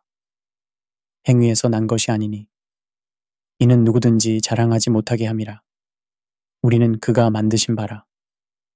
그리스도 예수 안에서 선한 일을 위하여 지으심을 받은 자니 이 일은 하나님이 전에 예비하사 우리로 그 가운데서 행하게 하려 하심이니라. 구원은 행위로 얻는 것이 아니지만 구원받은 자는 반드시 선한 행위를 위해 지으심을 받았습니다. 제6장 목사의 권위 남용, 양떼를 삼키는 늑대들. 고린도전서 11장 1절 나를 본받되 그리스도를 본받은 것처럼. 가장 무서운 착각은 목사가 자신을 믿음의 기준으로 세우는 것입니다. 나를 따르라, 내 말대로 믿으라, 나의 해석이 진리다. 이런 말을 하는 순간 목사는 더 이상 신앙의 안내자가 아니라 하나님의 자리를 빼앗는 독재자가 됩니다. 한국 교회의 많은 대형 교회 목사들이 이런 오류에 빠져 있습니다. 그들은 영적 권위를 앞세워 교인들을 지배합니다. 자신을 비판하는 것을 하나님을 대적하는 것으로 규정합니다. 헌금을 적게 내는 사람을 불순종하는 사람으로 낙인 찍습니다. 이것은 신앙의 지도가 아니라 영적 학대입니다. 사도 바울은 고린도전서 11장 1절에서 내가 그리스도를 본받는 것 같이 너희는 나를 본받는 자가 되라고 말했습니다. 이 구절의 순서를 주목하십시오. 바울은 나를 본받으라고 하기 전에 내가 그리스도를 본받는 것 같이 라는 전제를 붙였습니다. 이것이 무엇을 의미합니까? 목사의 권위는 절대적이지 않다는 것입니다. 목사의 권위는 하나님 말씀의 권위에 종속될 때만 정당합니다. 목사가 말씀에서 벗어나면 성도들은 그를 따를 의무가 없습니다. 오히려 그를 권면하고 바로잡아야 합니다. 마태복음 23장에서 예수님은 바리새인들을 강력히 질책하셨습니다. 3절을 보십시오. 그러므로 그들이 말하는 것은 행하되 그들의 행위는 본받지 말라. 그들은 말만 하고 행하지 아니하며. 예수님은 무엇을 문제 삼으셨습니까? 그들의 위선과 교만이었습니다. 4절입니다. 또 무거운 짐을 묶어 사람의 어깨에 지우되 자기는 이것을 손가락 하나로도 움직이려 하지 아니하며. 이것이 오늘날 많은 목사들의 모습이 아닙니까? 그들은 교인들에게 11조를 강요하면서 자신들은 재정을 투명하게 공개하지 않습니다. 교인들에게 순종을 요구하면서 자신들은 말씀에 불순종합니다. 5절부터 7절을 읽어보겠습니다. 그들의 모든 행위를 사람에게 보이고자 하여 하나니 곧 그 차는 경문을 넓게 하며 옷수를 길게 하고 잔치의 윗자리와 회당의 높은 자리와 시장에서 문안 받는 것과 사람에게 랍비라 칭함을 받는 것을 좋아하느니라. 오늘날 교회에서 목사님, 담임 목사님, 당 회장님 등의 호칭을 강요하는 것은 이와 같은 맥락입니다. 물론 존경의 표현으로 호칭을 사용하는 것 자체가 잘못된 것은 아닙니다. 문제는 그것을 강요하고 자신의 권위를 세우는 수단으로 사용하는 것입니다. 13절에서 예수님은 화 있을진저 라는 표현을 반복적으로 사용하십니다. 이것은 저주의 선언입니다. 화 있을진저 외식하는 서기관들과 바리새인들이여, 너희는 천국 문을 사람들 앞에서 닫고 너희도 들어가지 않고 들어가려 하는 자도 들어가지 못하게 하는도다. 이것이 오늘날 거짓 목사들이 하는 일입니다. 그들은 자신들도 천국에 가지 못하면서 다른 사람들이 천국 가는 길도 막고 있습니다. 그들은 복음을 왜곡하여 사람들을 미혹으로 인도합니다. 목사는 종이지 주인이 아닙니다. 목사는 양떼를 먹이는 목자이지 양떼를 삼키는 늑대가 되어서는 안 됩니다. 그 순간을 잊으면 목사는 더 이상 그리스도의 종이 아니라 적그리스도의 전조가 됩니다. 베드로전서 5장 2절부터 3절은 이렇게 명령합니다. 너희 중에 있는 하나님의 양무리를 치도해 억지로 하지 말고 하나님의 뜻을 따라 자원함으로 하며 더러운 이득을 위하여 하지 말고 기꺼이 하며 맡은 자들에게 주장하는 자세를 하지 말고 양무리의 본이 되라. 제7장 믿음의 본질, 하나님의 신실하심에 대한 신뢰. 히브리서 11장 1절 바라는 것들의 실상. 그렇다면 참된 믿음은 무엇입니까? 믿음은 나의 결심이 아니라 하나님의 신실하심에 대한 신뢰입니다. 아브라함이 믿음을 의로 여김받은 것은 그가 완전했기 때문이 아니라 하나님이 신실하시다는 사실을 믿었기 때문입니다. 로마서 4장 3절입니다. 성경이 무엇을 말하느냐? 아브라함이 하나님을 믿음에 그것이 그에게 의로 여겨진 바 되었느니라. 아브라함은 무엇을 믿었습니까? 하나님의 약속을 믿었습니다. 하나님께서 자기에게 아들을 주시겠다고 약속하셨을 때 그것이 불가능해 보였지만 그는 믿었습니다. 히브리서 11장 1절은 믿음을 이렇게 정의합니다. 믿음은 바라는 것들의 실상이요 보지 못하는 것들의 증거니. 여기서 실상이라고 번역된 헬라어 단어는 휘포스타시스입니다. 이 단어는 기초, 토대, 확실한 보증을 의미합니다. 성공신학자들은 이 구절을 믿음은 원하는 현실을 만들어내는 힘이다 라고 해석합니다. 그들은 실상을 실제화, 현실화로 읽습니다. 그래서 당신이 믿으면 그것이 실제가 된다고 가르칩니다. 이것은 뉴에이지 운동의 창조적 시각화와 본질적으로 같습니다. 그러나 본문이 말하는 것은 전혀 다릅니다. 믿음은 하나님의 약속에 대한 확실한 보증입니다. 믿음은 상상이나 긍정이 아니라 하나님이 말씀하신 것을 확신하는 내적 근거입니다. 믿음의 근거는 나의 소원이 아니라 하나님의 약속입니다. 종교개혁자 존 칼빈은 그의 대작 기독교 강요에서 믿음을 이렇게 정의했습니다.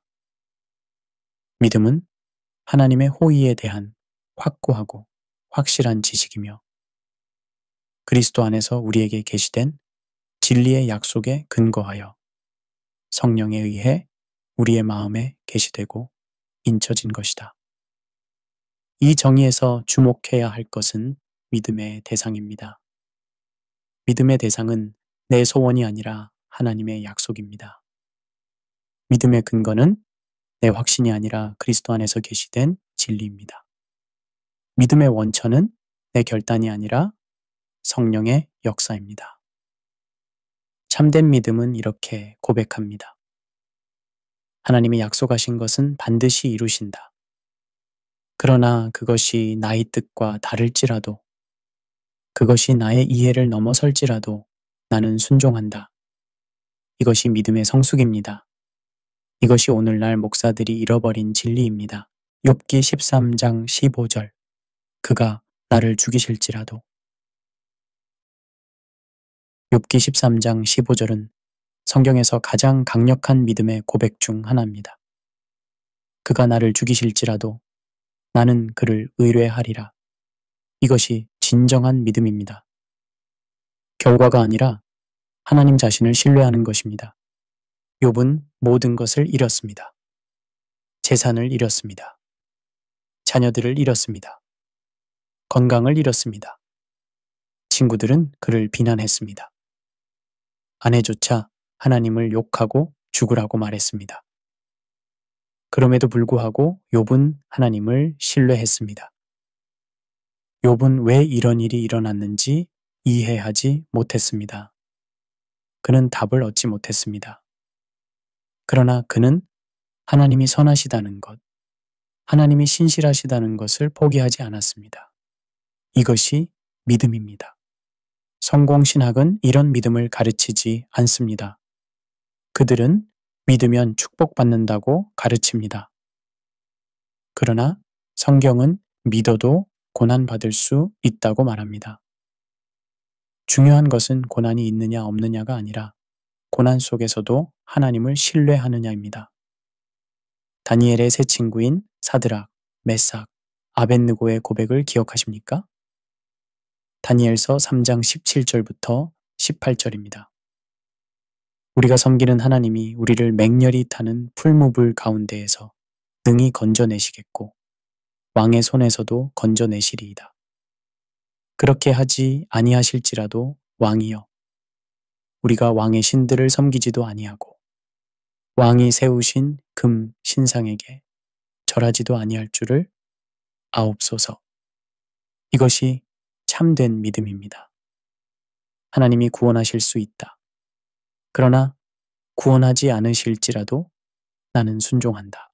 제 8장 믿음의 결핍이 만든 설교산업. 디모데후서 4장 3절과 4절. 귀가 가려운 시대. 현대교회는 믿음을 상품화했습니다. 믿음으로 기적을 보라. 믿음으로 복을 받으라.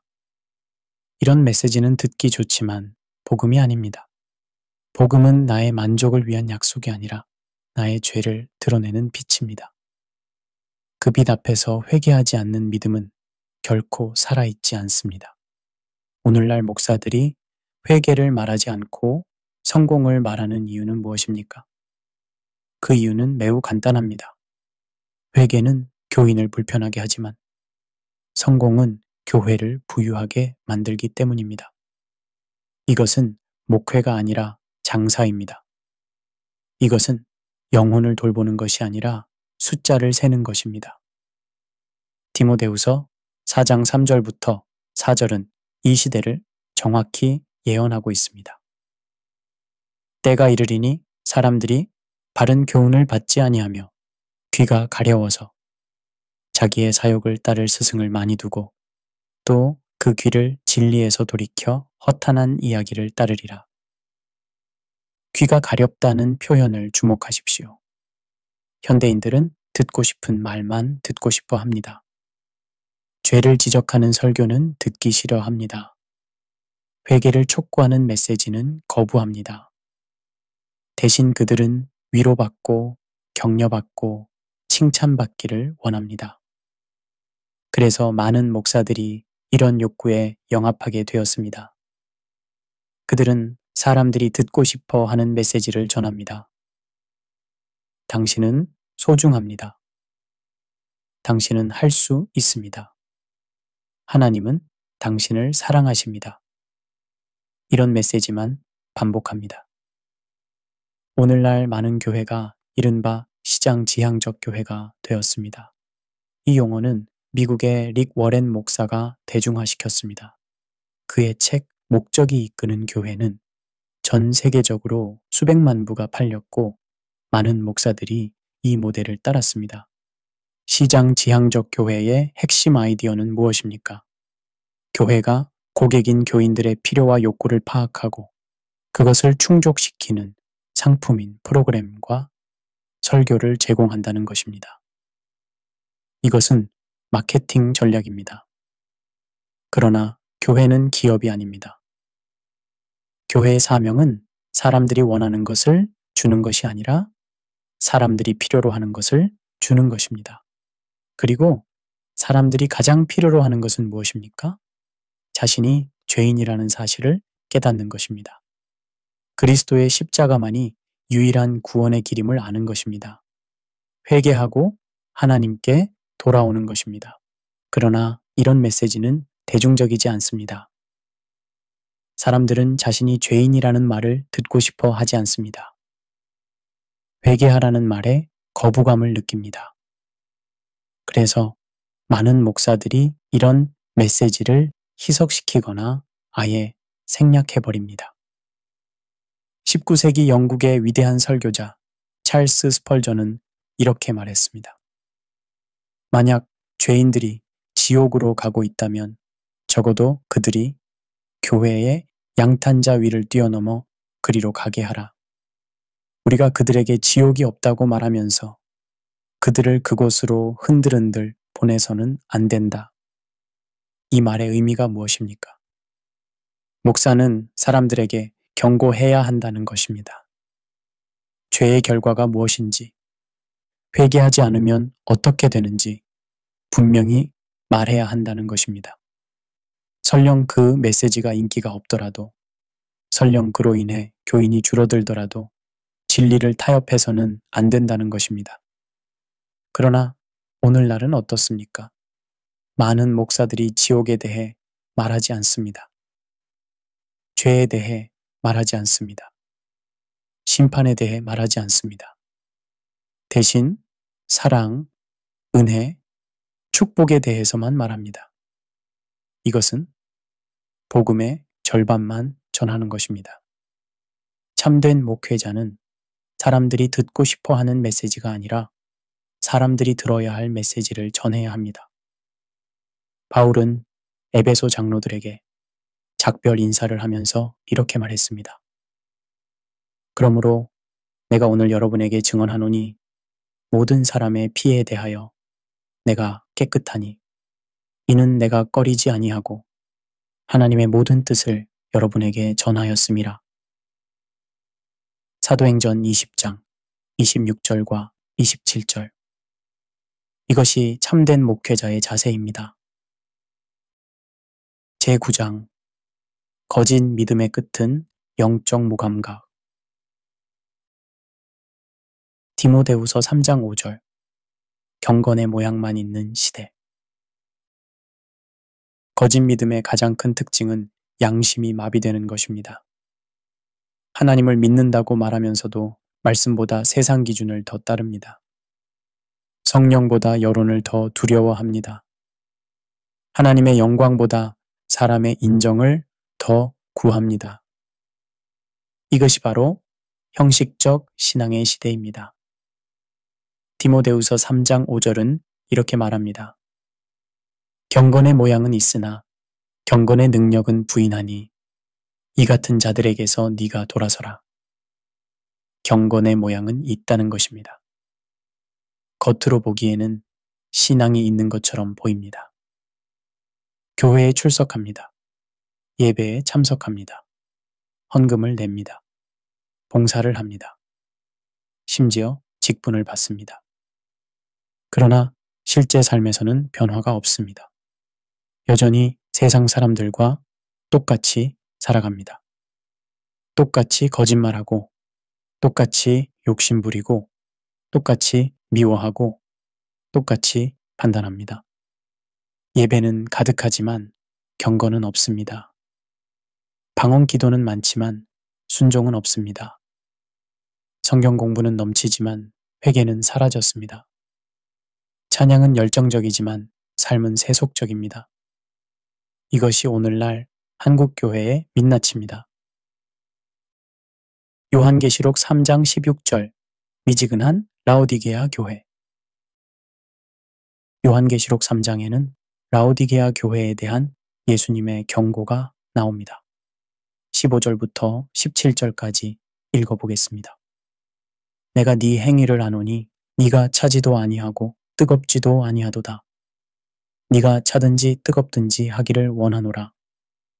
네가 이같이 미지근하여 뜨겁지도 아니하고 차지도 아니하니 내 입에서 너를 토하여 내치리라. 네가 말하기를 나는 부자라 부요하여 부족한 것이 없다 하나 내 공고한 것과 가련한 것과 가난한 것과 눈멍엇과 벌거벗은 것을 알지 못하는도다. 라오디게아 교회의 문제가 무엇이었습니까? 그들은 자신들이 부자라고 부족한 것이 없다고 생각했습니다. 그러나 예수님의 진단은 정반대였습니다. 그들은 공고하고 가련하고 가난하고 눈멀고 벌거벗었다는 것입니다. 가장 무서운 것은 알지 못한다는 표현입니다. 그들은 자신의 영적 상태를 알지 못했습니다. 자신이 얼마나 비참한 상태인지 깨닫지 못했습니다. 이것이 바로 영적 무감각입니다. 16절에서 예수님은 내 입에서 너를 토하여 내치리라고 말씀하십니다. 이것은 매우 강력한 표현입니다. 미지근한 신앙은 하나님이 가장 싫어하시는 것입니다. 차라리 차가운 것이 낫습니다. 차가우면 뜨겁게 들 수 있기 때문입니다. 그러나 미지근한 것은 어정쩡합니다. 오늘날 많은 교회가 라오디게아 교회와 같습니다. 외형적으로는 부요해 보입니다. 건물도 크고 교인도 많고 프로그램도 다양합니다. 그러나 영적으로는 가난합니다. 능력이 없습니다. 생명이 없습니다. 20세기 미국의 위대한 설교자이자 신비주의 신학자였던 A.W. 토저는 현대교회의 문제를 날카롭게 진단했습니다. 그는 이렇게 말했습니다. 현대교회의 가장 큰 비극은 죄인들이 회심하지 않는 것이 아니라 회심했다고 주장하는 사람들이 변화되지 않는 것이다. 이 말씀이 전곡을 찌릅니다. 교회 안에 구원받지 못한 사람들이 많다는 것입니다. 그들은 자신이 구원받았다고 생각합니다. 세례를 받았고 교회에 다니고 방언 기도를 하며 헌금을 내기 때문에 당연히 구원받았다고 여깁니다. 그러나 그들의 삶에는 변화가 없습니다. 예수님은 마태복음 7장 21절에서 이렇게 경고하셨습니다. 나더러 주여 주여 하는 자마다 다 천국에 들어갈 것이 아니요 다만 하늘에 계신 내 아버지의 뜻대로 행하는 자라야 들어가리라. 22절부터 23절을 계속 읽어보겠습니다. 그날에 많은 사람이 나더러 이르되 주여 주여 우리가 주의 이름으로 선지자 노릇하며 주의 이름으로 귀신을 쫓아내며 주의 이름으로 많은 원능을 행하지 아니하였나이까 하리니 그때에 내가 그들에게 밝히 말하되 내가 너희를 도무지 알지 못하니 불법을 행하는 자들아 내게서 떠나가라 하리라. 보십시오.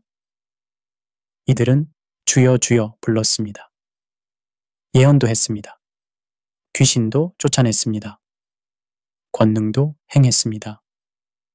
그러나 예수님은 내가 너희를 도무지 알지 못한다고 말씀하십니다. 왜입니까? 그들은 불법을 행하는 자들이었기 때문입니다. 그들의 삶이 하나님의 뜻에 순종하지 않았기 때문입니다. 거짓 믿음은 편안함을 줍니다. 안심시킵니다. 나는 구원받았어. 나는 괜찮아 라고 말합니다. 그러나 참된 믿음은 우리를 불편하게 만듭니다. 우리의 죄를 드러냅니다. 우리를 변화시킵니다. 우리를 거룩하게 만듭니다. 편안한 신앙은 죽은 신앙입니다. 진짜 신앙은 우리를 흔들고 깨우고 일으켜 씁니다. 제10장 결론 믿음이란 무엇인가? 이제 우리의 여정을 마무리하며 다시 한번 묻겠습니다. 믿음이란 무엇입니까? 우리가 지금까지 살펴본 모든 것을 종합하여 답하겠습니다. 첫째, 믿음은 하나님이 옳다고 고백하는 것입니다. 내 생각, 내 판단, 내 느낌이 아니라 하나님의 말씀이 옳다고 인정하는 것입니다. 내가 이해하든 이해하지 못하든, 내가 동의하든 동의하지 못하든 하나님의 말씀이 진리라고 받아들이는 것입니다. 둘째, 믿음은 내 뜻보다 하나님의 뜻이 옳다고 인정하는 것입니다. 내가 원하는 것보다 하나님이 원하시는 것이 더 좋다고 믿는 것입니다. 내 계획보다 하나님의 계획이 더 완전하다고 신뢰하는 것입니다.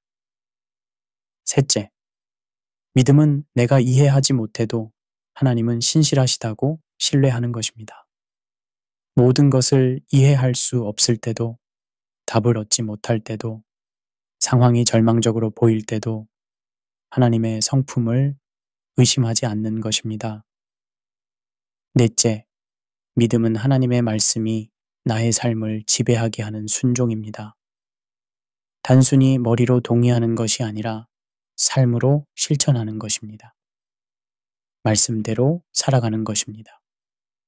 종교개혁자 마틴 루터는 믿음을 대담한 신뢰라고 정의했습니다. 독일어로 쿠에네 즈베르시우트라고 표현했습니다. 이것은 단순한 믿음이 아니라 담대한 확신을 의미합니다. 루터가 말한 이 신뢰는 어떤 신뢰입니까? 결과가 보이지 않을 때도 흔들리지 않는 신뢰입니다. 길이 막혔을 때도 포기하지 않는 신뢰입니다. 십자가를 져야 할 때도 순종하는 신뢰입니다. 루터 자신이 그런 믿음을 실천했습니다. 1521년 보름스 제국의회에서 그는 자신의 주장을 철회하라는 압박을 받았습니다. 철회하지 않으면 화형에 처해질 수도 있는 상황이었습니다. 그러나 루터는 이렇게 대답했습니다. 나는 여기 서 있습니다. 나는 달리 행할 수 없습니다. 하나님이여 나를 도우소서. 아멘. 이것이 믿음입니다. 결과가 어떻게 될지 알 수 없어도, 목숨을 잃을 수도 있어도 진리 위에 서는 것입니다. 이것이 대담한 신뢰입니다. 마태복음 6장 33절. 먼저 그의 나라와 그의 의를 구하라. 오늘의 교회는 다시 이 단순한 진리로 돌아가야 합니다. 믿음은 나를 위한 것이 아니라 하나님을 위한 것입니다. 믿음은 내 왕국을 세우는 것이 아니라 하나님의 왕국을 구하는 것입니다. 마태복음 6장 33절은 이렇게 말합니다. 먼저 그의 나라와 그의 의를 구하라. 그리하면 이 모든 것을 너희에게 더하시리라. 이 구절의 핵심은 먼저라는 단어입니다. 하나님의 나라를 먼저 구해야 합니다. 하나님의 의를 먼저 추구해야 합니다. 성공신학은 이 순서를 바꿉니다. 먼저 내 필요를 채우고 내 문제를 해결하고 내 소원을 이루려고 합니다. 그리고 그 과정에서 하나님을 이용합니다. 이것은 믿음이 아닙니다. 이것은 우상숭배입니다. 참된 믿음은 하나님의 나라를 먼저 구합니다. 하나님의 뜻이 이루어지기를 먼저 원합니다. 하나님의 영광이 드러나기를 먼저 소망합니다. 그리고 나서 이 모든 것, 즉 우리에게 필요한 것들을 하나님께서 더해 주십니다. 한국교회는 부흥을 사모합니다. 더 많은 사람들이 교회에 오기를 원합니다. 더 큰 영향력을 갖기를 소망합니다. 그러나 진정한 부흥은 어떻게 옵니까? 인위적인 프로그램으로 옵니까? 마케팅 전략으로 옵니까? 성공신학을 가르쳐서 옵니까? 아닙니다. 진정한 부흥은 회개로부터 시작됩니다. 역대하 7장 14절은 이렇게 말합니다. 내 이름으로 일컫는 내 백성이 그들의 악한 길에서 떠나 스스로 낮추고 기도하여 내 얼굴을 찾으면 내가 하늘에서 듣고 그들의 죄를 사하고 그들의 땅을 고칠지라. 부흥의 순서를 보십시오. 먼저 스스로 낮추어야 합니다. 그 다음 기도해야 합니다. 그리고 하나님의 얼굴을 찾아야 합니다. 그리고 가장 중요한 것은 악한 길에서 떠나는 것, 즉 회개입니다.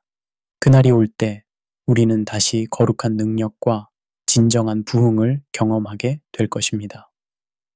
하나님의 영광이 교회에 충만할 것입니다. 영혼들이 진정으로 변화될 것입니다. 그러나 그날은 우리가 회개하고 돌이키고 하나님의 말씀 위에 굳게 설 때 옵니다. 그날을 위해 우리는 오늘도 기도해야 합니다. 우리 자신부터 회개해야 합니다. 거짓 복음을 거부하고 참된 복음 위에 서야 합니다. 이것이 우리의 사명입니다. 이것이 우리가 살아가야 할 길입니다. 맺은 말, 참된 믿음으로의 초대. 사랑하는 청취자 여러분, 긴 여정을 함께 해주셔서 감사합니다. 오늘도 수많은 목사들이 믿음을 외칩니다. 그 목소리는 열정적입니다. 확신에 차 있습니다. 그러나 하나님은 이사야 29장 13절을 통해 이렇게 말씀하십니다. 이 백성이 입으로는 나를 가까이 하며 입술로는 나를 공경하나 그들의 마음은 나에게서 멀리 떠났나니. 예수님도 마태복음 15장 8절에서 같은 말씀을 인용하셨습니다. 이 백성이 입술로는 나를 공경하되 마음은 나에게서 멀도다. 이것이 오늘날 교회의 모습이 아닙니까? 입술로는 믿음을 고백하지만 마음은 세상을 향해 있습니다. 진짜 믿음은 입술이 아니라 삶으로 증명됩니다. 진짜 믿음은 감정이 아니라 순종으로 나타납니다. 진짜 믿음은 성공을 보장하지 않지만 하나님의 신실하심을 신뢰합니다. 믿음은 인간의 열정이 아니라 하나님의 신실하심을 바라보는 눈입니다. 믿음은 내가 만들어내는 확신이 아니라 하나님께서 주시는 선물입니다. 믿음은 내 뜻을 이루는 수단이 아니라 하나님의 뜻에 순종하는 태도입니다. 그 믿음이 한국 교회 안에 다시 회복되기를 소망합니다. 그 믿음이 우리 각자의 삶 속에 뿌리 내리기를 기도합니다. 그 믿음으로 우리가 하나님 앞에 설 수 있기를 간구합니다. 여러분, 우리 함께 참된 믿음으로 돌아갑시다. 거짓 복음을 거부하고 참된 복음을 붙잡읍시다. 말씀 위에 굳게 서고 하나님의 주권에 복종하며 그리스도의 십자가를 따라가는 믿음으로 살아갑시다. 성공신학의 거짓 약속에 속지 맙시다. 감정 중심 신앙의 유혹에 넘어가지 맙시다. 긍정 고백에 주술에 빠지지 맙시다. 값싸는 해에 편안함에 안주하지 맙시다. 대신 십자가를 지고 예수님을 따릅시다. 세상이 비웃어도 손해를 보아도 고난을 당해도 진리 위에 섭시다. 하나님의 뜻이 이루어지기를 구하며 살아갑시다. 이것이 참된 믿음입니다. 이것이 성경이 가르치는 믿음입니다. 이것이 우리가 회복해야 할 믿음입니다. 오늘 이 말씀을 들으시는 모든 분들에게 하나님의 은혜가 함께 하시기를 기도합니다. 감사합니다. 제9장 거짓 믿음의 끝은 영적 무감각. 디모데후서 3장 5절 경건의 모양만 있는 시대. 거짓 믿음의 가장 큰 특징은 양심이 마비되는 것입니다. 하나님을 믿는다고 말하면서도 말씀보다 세상 기준을 더 따릅니다. 성령보다 여론을 더 두려워합니다. 하나님의 영광보다 사람의 인정을 더 구합니다. 이것이 바로 형식적 신앙의 시대입니다. 디모데후서 3장 5절은 이렇게 말합니다. 경건의 모양은 있으나 경건의 능력은 부인하니 이 같은 자들에게서 네가 돌아서라. 경건의 모양은 있다는 것입니다. 겉으로 보기에는 신앙이 있는 것처럼 보입니다. 교회에 출석합니다.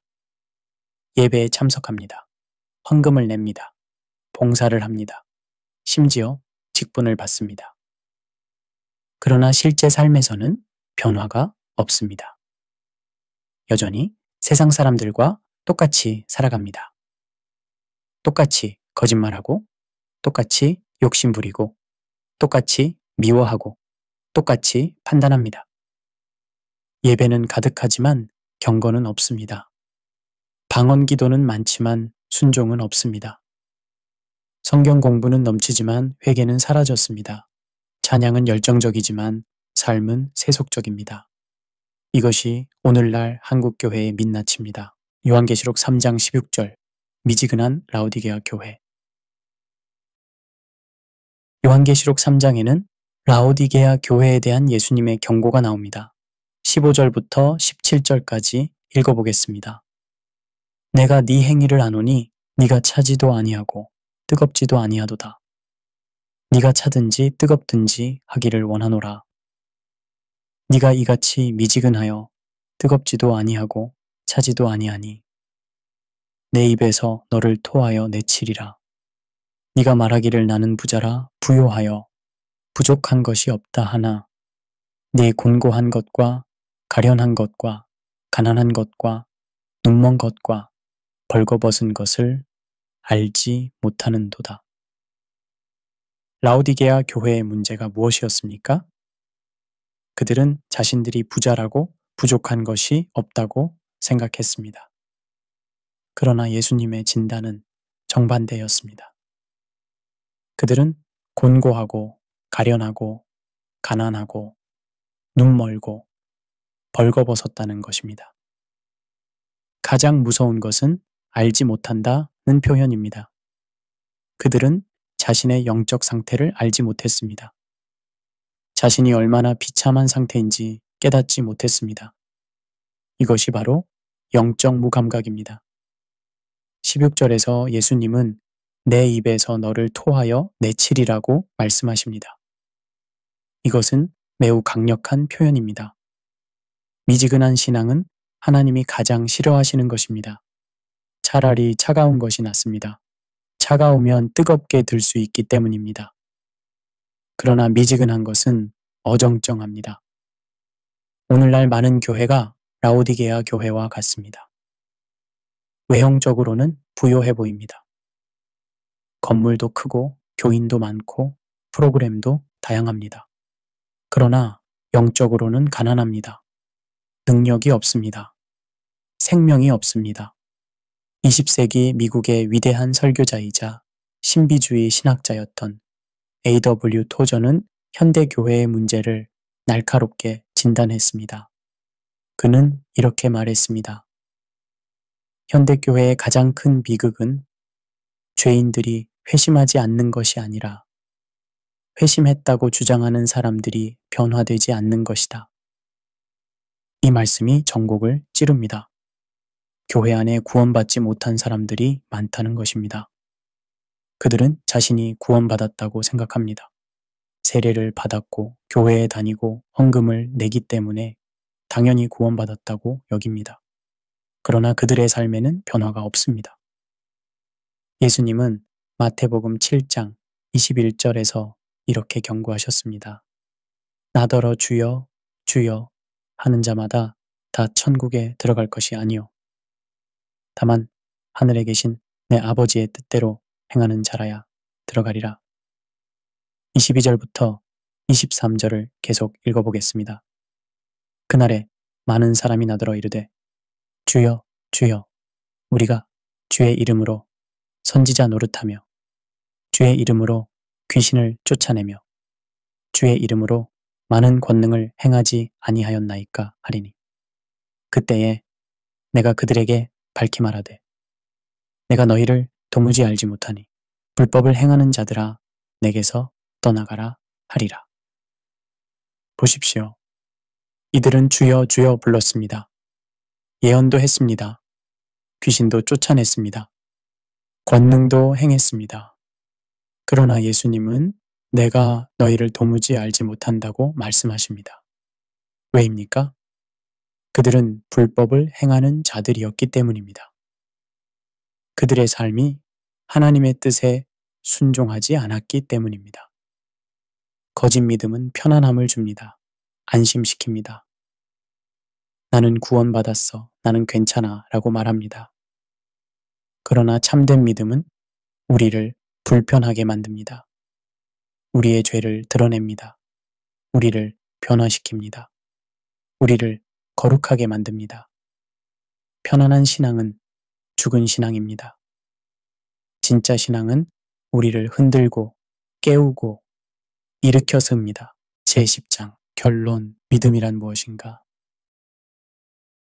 이제 우리의 여정을 마무리하며 다시 한번 묻겠습니다. 믿음이란 무엇입니까? 우리가 지금까지 살펴본 모든 것을 종합하여 답하겠습니다. 첫째, 믿음은 하나님이 옳다고 고백하는 것입니다. 내 생각, 내 판단, 내 느낌이 아니라 하나님의 말씀이 옳다고 인정하는 것입니다. 내가 이해하든 이해하지 못하든, 내가 동의하든 동의하지 못하든, 하나님의 말씀이 진리라고 받아들이는 것입니다.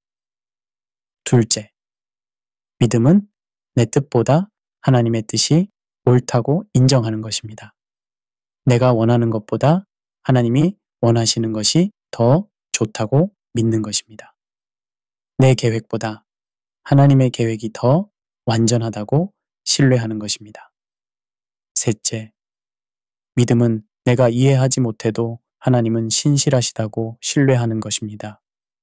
모든 것을 이해할 수 없을 때도, 답을 얻지 못할 때도, 상황이 절망적으로 보일 때도 하나님의 성품을 의심하지 않는 것입니다. 넷째, 믿음은 하나님의 말씀이 나의 삶을 지배하게 하는 순종입니다. 단순히 머리로 동의하는 것이 아니라 삶으로 실천하는 것입니다. 말씀대로 살아가는 것입니다. 종교개혁자 마틴 루터는 믿음을 대담한 신뢰라고 정의했습니다. 독일어로 쿠엔의 지베르시흐트라고 표현했습니다. 이것은 단순한 믿음이 아니라 담대한 확신을 의미합니다. 루터가 말한 이 신뢰는 어떤 신뢰입니까? 결과가 보이지 않을 때도 흔들리지 않는 신뢰입니다. 길이 막혔을 때도 포기하지 않는 신뢰입니다. 십자가를 져야 할 때도 순종하는 신뢰입니다. 루터 자신이 그런 믿음을 실천했습니다. 1521년 보름스 제국의회에서 그는 자신의 주장을 철회하라는 압박을 받았습니다. 철회하지 않으면 화형에 처해질 수도 있는 상황이었습니다. 그러나 루터는 이렇게 대답했습니다. 나는 여기 서 있습니다. 나는 달리 행할 수 없습니다. 하나님이여 나를 도우소서. 아멘. 이것이 믿음입니다. 결과가 어떻게 될지 알 수 없어도 목숨을 잃을 수도 있어도 진리 위에 서는 것입니다. 이것이 대담한 신뢰입니다. 마태복음 6장 33절 먼저 그의 나라와 그의 의를 구하라. 오늘의 교회는 다시 이 단순한 진리로 돌아가야 합니다. 믿음은 나를 위한 것이 아니라 하나님을 위한 것입니다. 믿음은 내 왕국을 세우는 것이 아니라 하나님의 왕국을 구하는 것입니다. 마태복음 6장 33절은 이렇게 말합니다. 먼저 그의 나라와 그의 의를 구하라. 그리하면 이 모든 것을 너희에게 더하시리라. 이 구절의 핵심은 먼저라는 단어입니다. 하나님의 나라를 먼저 구해야 합니다. 하나님의 의를 먼저 추구해야 합니다. 성공신학은 이 순서를 바꿉니다. 먼저 내 필요를 채우고 내 문제를 해결하고 내 소원을 이루려고 합니다. 그리고 그 과정에서 하나님을 이용합니다. 이것은 믿음이 아닙니다. 이것은 우상 숭배입니다. 참된 믿음은 하나님의 나라를 먼저 구합니다. 하나님의 뜻이 이루어지기를 먼저 원합니다. 하나님의 영광이 드러나기를 먼저 소망합니다. 그리고 나서 이 모든 것, 즉 우리에게 필요한 것들을 하나님께서 더해 주십니다. 한국 교회는 부흥을 사모합니다. 더 많은 사람들이 교회에 오기를 원합니다. 더 큰 영향력을 갖기를 소망합니다. 그러나 진정한 부흥은 어떻게 옵니까? 인위적인 프로그램으로 옵니까? 마케팅 전략으로 옵니까? 성공신학을 가르쳐서 옵니까? 아닙니다. 진정한 부흥은 회개로부터 시작됩니다. 역대하 7장 14절은 이렇게 말합니다. 내 이름으로 일컫는 내 백성이 그들의 악한 길에서 떠나 스스로 낮추고 기도하여 내 얼굴을 찾으면 내가 하늘에서 듣고 그들의 죄를 사하고 그들의 땅을 고칠지라. 부흥의 순서를 보십시오. 먼저 스스로 낮추어야 합니다. 그 다음 기도해야 합니다. 그리고 하나님의 얼굴을 찾아야 합니다. 그리고 가장 중요한 것은 악한 길에서 떠나는 것, 즉 회개입니다. 그날이 올 때 우리는 다시 거룩한 능력과 진정한 부흥을 경험하게 될 것입니다. 하나님의 영광이 교회에 충만할 것입니다. 영혼들이 진정으로 변화될 것입니다. 그러나 그날은 우리가 회개하고 돌이키고 하나님의 말씀 위에 굳게 설 때옵니다. 그날을 위해 우리는 오늘도 기도해야 합니다. 우리 자신부터 회개해야 합니다. 거짓 복음을 거부하고 참된 복음 위에 서야 합니다. 이것이 우리의 사명입니다. 이것이 우리가 살아가야 할 길입니다. 맺은 말, 참된 믿음으로의 초대. 사랑하는 청취자 여러분, 긴 여정을 함께 해주셔서 감사합니다. 오늘도 수많은 목사들이 믿음을 외칩니다. 그 목소리는 열정적입니다. 확신에 차 있습니다. 그러나 하나님은 이사야 29장 13절을 통해 이렇게 말씀하십니다. 이 백성이 입으로는 나를 가까이 하며 입술로는 나를 공경하나 그들의 마음은 내게서 멀리 떠났나니. 예수님도 마태복음 15장 8절에서 같은 말씀을 인용하셨습니다. 이 백성이 입술로는 나를 공경하되 마음은 내게서 멀도다. 이것이 오늘날 교회의 모습이 아닙니까?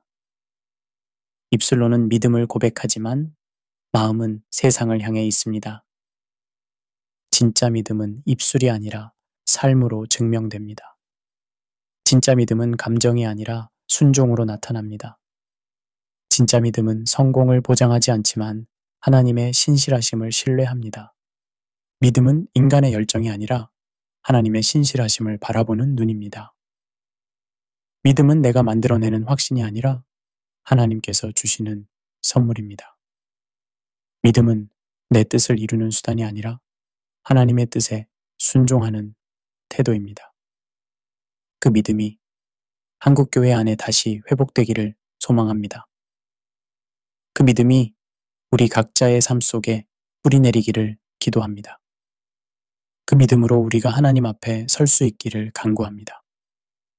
여러분, 우리 함께 참된 믿음으로 돌아갑시다. 거짓 복음을 거부하고 참된 복음을 붙잡읍시다. 말씀 위에 굳게 서고 하나님의 주권에 복종하며 그리스도의 십자가를 따라가는 믿음으로 살아갑시다. 성공신학의 거짓 약속에 속지 맙시다. 감정 중심 신앙의 유혹에 넘어가지 맙시다.